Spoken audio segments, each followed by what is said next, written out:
I never saw a face when looking up at La Crosse's 600-foot tall scenic landmark.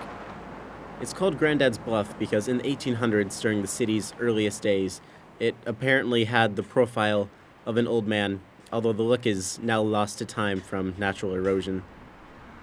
It serves as a natural barrier between the college city of 52,000 people and the rest of the county to the east, consisting mostly of farmland and sprinkled with unincorporated towns.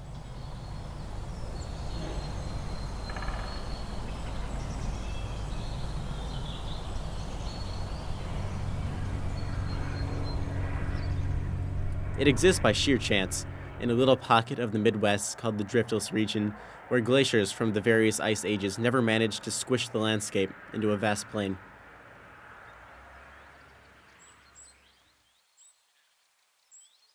All it takes to go from the busiest street in the city to the county's countryside is a 5-minute drive up the bluff's winding road, a gateway of sorts between the two worlds I grew up in.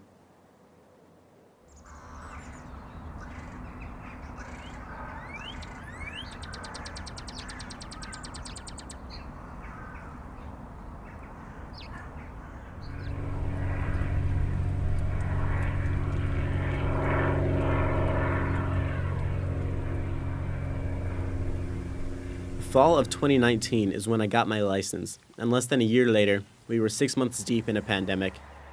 I was the oldest of my friend group, so I became the designated driver that took us out bowling, fishing, to our own houses, or whatever else we came up with as bored teenagers.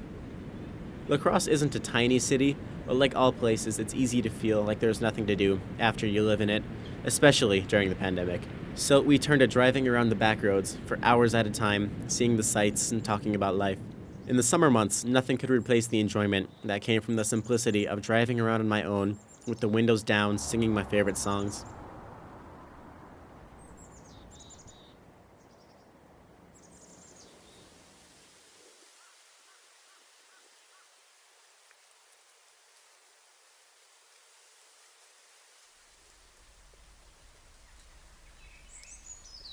As the years went on, and thousands of extra miles were put on my car, the experience ended up providing a feeling of nostalgia and longing for the simpler times. Things like driving friends around, enjoying the lengthy convos that could only come from a long drive or a hot tub, or trespassing in a cornfield to stargaze until the sun started to come up, and showing love interests, my favorite spots, trying to extend our time together however possible in the only way we knew how.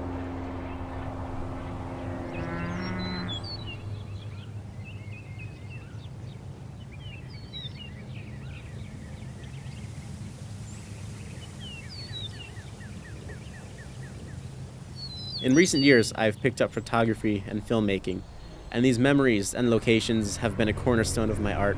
Whenever I need inspiration, I take a drive, and either the scenery or the feelings evoked by it never fail to give me ideas of a new photo to take or a new shot to incorporate in my next short.